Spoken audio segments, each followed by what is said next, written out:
माघ मास के कृष्ण पक्ष की चतुर्थी तिथि को सकट चौथ का व्रत रखा जाता है। इस दिन महिलाएं अपनी संतान के लिए व्रत रखती हैं और पूरे दिन निर्जल रहकर व्रत करती हैं। रात को चंद्रोदय होने पर चंद्र देवता को अर्घ्य देने के पश्चात ही सकट चौथ के व्रत का पारण किया जाता है। इस दिन गणेश जी और चौथ माता की पूजा की जाती है। ऐसा कहा जाता है कि सकट चौथ का व्रत करने से संतान को लंबी आयु मिलती है और उनके संकट टल जाते हैं।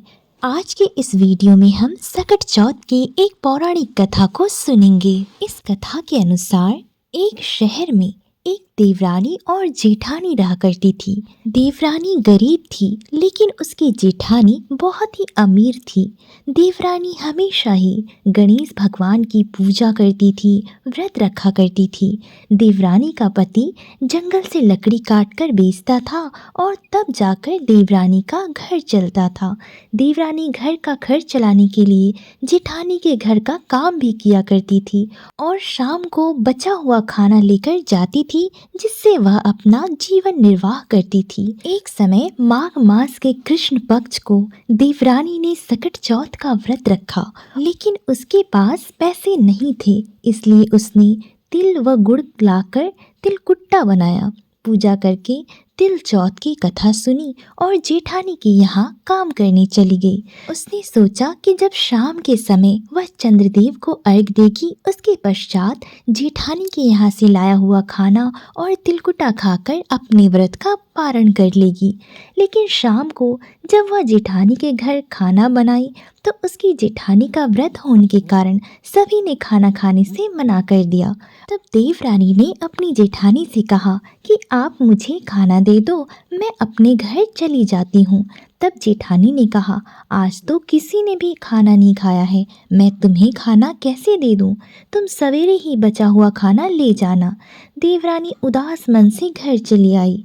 देवरानी के घर पर पति, बच्चे सब आस लगाए बैठे थे कि आज तो त्योहार है, इसलिए कुछ पकवान आदि खाने को मिलेगा।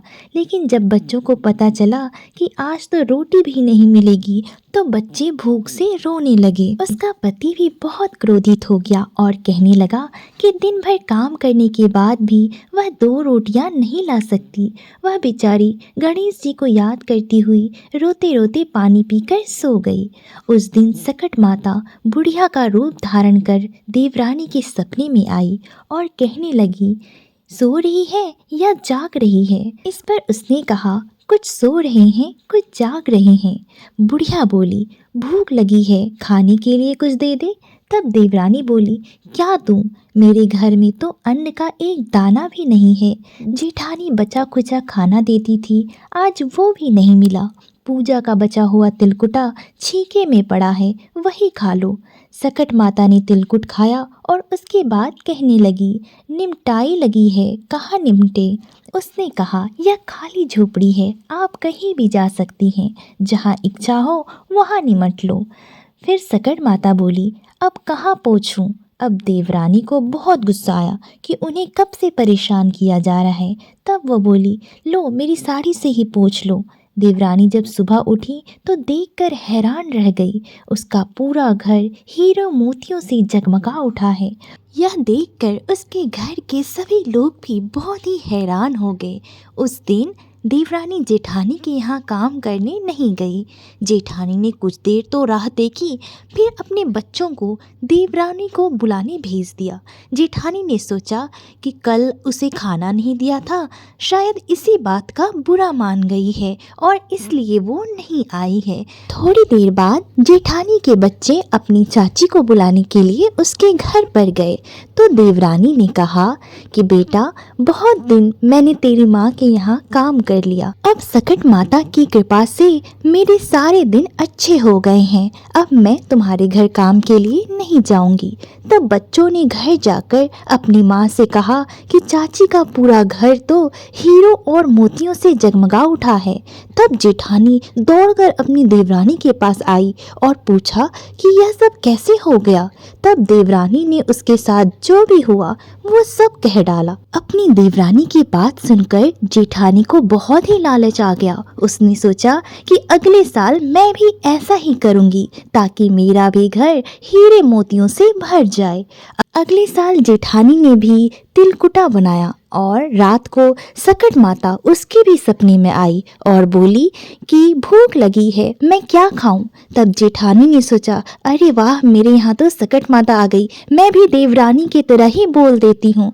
उसने कहा कि छीके में रखा है तिलकुट, उसे खा लो और चाहो तो फल और मेवे भी खा लेना।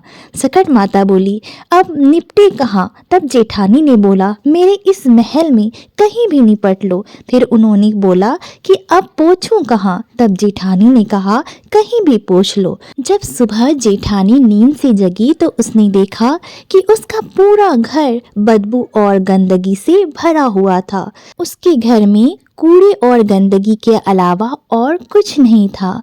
इसलिए कहा जाता है कि लालच में आकर कभी भी भगवान की भक्ति नहीं करनी चाहिए। यदि आप सच्चे हृदय से भगवान की पूजा करते हो, पूरी श्रद्धा के साथ व्रत और नियम करते हो, तभी आपका व्रत संपूर्ण होता है और आपको भगवान की कृपा प्राप्त होती है।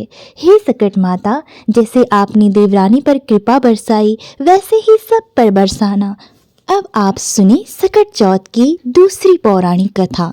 एक गांव में एक बूढ़ी औरत रहती थी। वह औरत बहुत ही गरीब और दृष्टिहीन थी। उसका एक बेटा और एक बहू थे।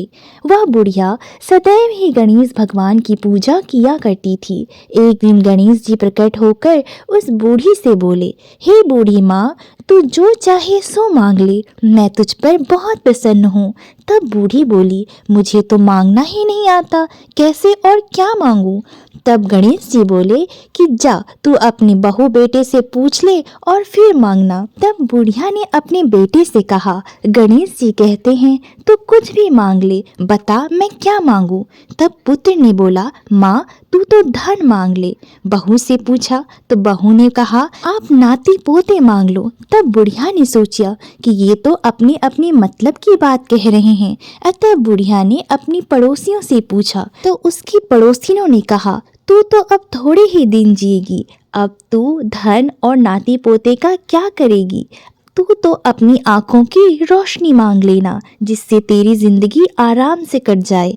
इस पर बुढ़िया बोली, हे गणेश भगवान, यदि आप मुझ पर प्रसन्न हैं तो मुझे 9 करोड़ की माया दें, निरोगी काया दें, अमर सुहाग दें, आंखों की रोशनी दें, नाती दें, पोता दें और सब परिवार को सुख दें, अंत में मोक्ष दें। यह सुनकर गणेश जी बोले, बूढ़ी माँ, तुमने तो हमें ठग लिया, फिर भी तूने जो भी मांगा है वचन के अनुसार सब तुझे मिलेगा। और यह कहकर गणेश जी अंतर ध्यान हो गए। उधर बूढ़ी माँ ने जो भी कुछ मांगा था उन्हें सब कुछ मिल गया। गणेश जी महाराज, जैसे आपने बूढ़ी माँ को सब कुछ दिया, वैसे ही इस कथा को सुनने वाले, इस कथा को कहने वाले और इस कथा को सुनकर हुंकार भरने वाले को देना। बोलिए गणेश भगवान की जय।